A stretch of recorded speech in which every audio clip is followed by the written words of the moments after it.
교회 생활 중 여러 믿음의 형제 자매들이 궁금해하는 질문이 있는데 그 중 하나가 제사장의 직분입니다. 이 직분을 깊이 이해하시는 분들도 많이 계시지만 대개는 무심코 지나치는 질문으로 자신들의 신분과 권리를 누리지 못하는 경우도 있으며 관심이 없어 하는데 신약 시대에 사는 우리는 만인 제사장 시대라고 알고 있습니다. 몇 분들과 대화를 나누다 보면 주님이 우리의 주인이시고 자신의 혼 생명을 소중히 여기지 않아야 한다는 제사장 직분에 대해서 말씀을 나누면 어떤 분들은 그냥 예수 믿고 천국에나 가면 됐지. 무슨 제사장, 신부 운운하느냐고 듣기 거북해 하시기도 합니다. 사랑의 하나님 아버지께서는 거룩하신 그분의 독생자를 우리를 위해 제물이 되게 하시고 그분 안에서 우리의 모든 죄들을 용서하시고 아들로 받아주셨으며 하나님 나라의 제사장이며 공동상속자와 공동통치자가 되게 하셨습니다.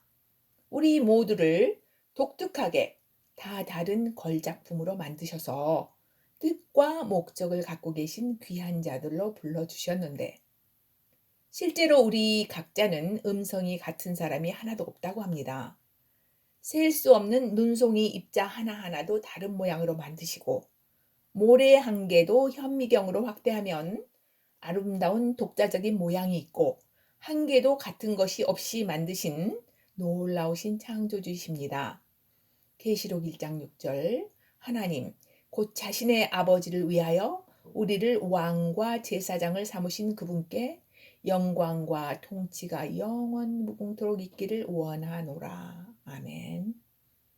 영원한 대제사장이신 그리스도 예수님은 세계적인 대제사장이신 동시에 하나님과 그 자녀들 사이에 온전한 교제를 실현시키기 위해서 자기를 희생하신 제물이 되신 분이기도 합니다.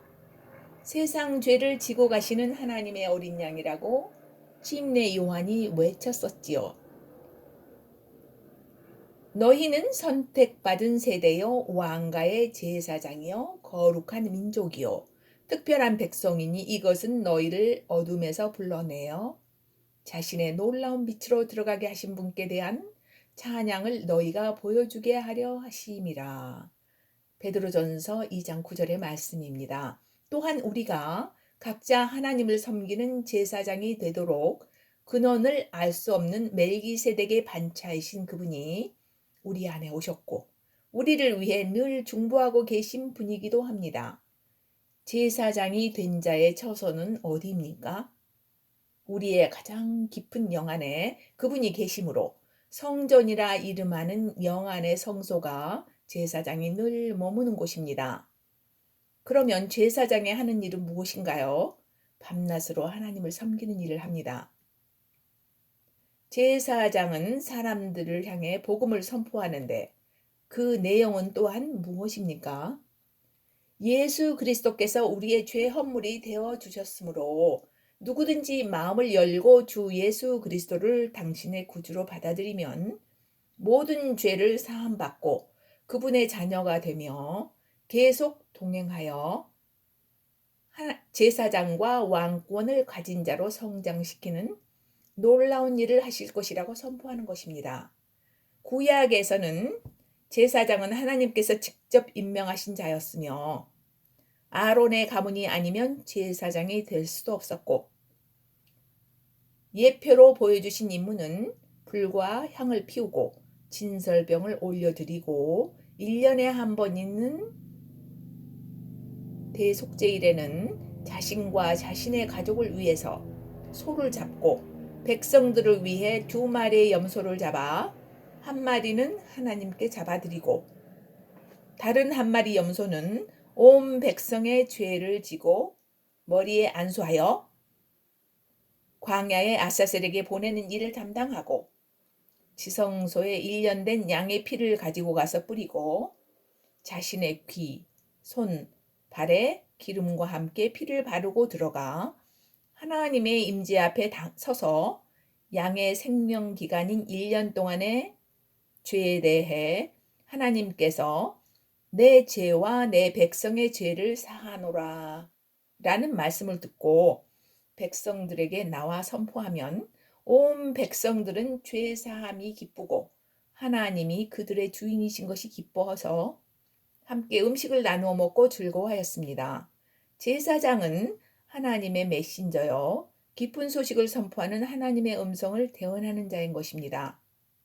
또한 하나님 앞에 아름다운 옷을 입혔는데 통으로 짠 아마포 바지에 호지 않는 아마포 옷, 그 위에 청색 호지 않는 옷을 입고 에봇을 입고 여호와께 거룩이라는 화관을 쓰고 맨발로 그 성스러운 임재 앞에 섰었습니다.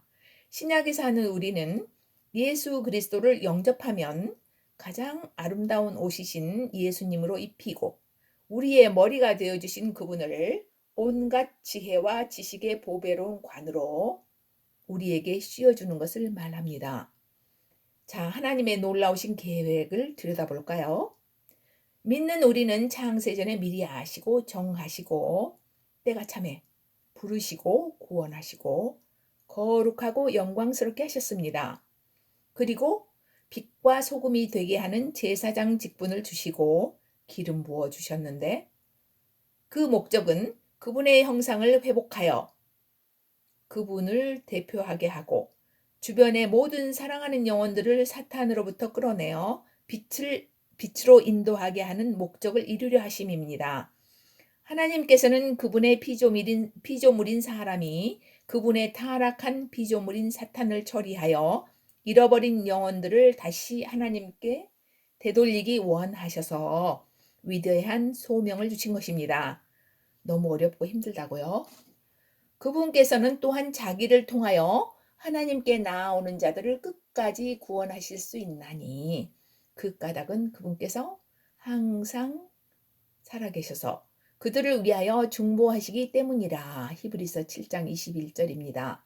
그분이 여러분 안에서 마귀가 채로 까불듯이 시험에 들게 할 때마다 또 주님을 잊어버리고 방황할 때마다 어려움 속에 깊은 한숨을 쉴 때마다 자기 머리로 할 말들과 할 일들을 계획하기 전에 예수님을 잊지 마시고 제사장의 처소로 달려가심이 어떨까요?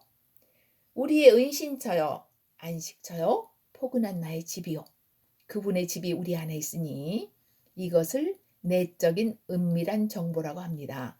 각종 문제가 있을 때 자녀 문제, 진로 문제, 인간과의 관계에서 어둠 속을 헤맬 때 어떤 분들을 찾아 우왕좌왕하지 말고 제사장 직분을 되찾으십시오.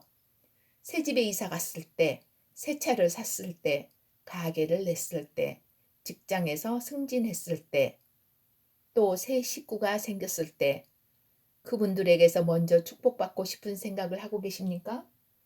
계시록 2장 15절 니골라당의 교리를 붙잡는 자들이 있으니 내가 그것을 미워하노라.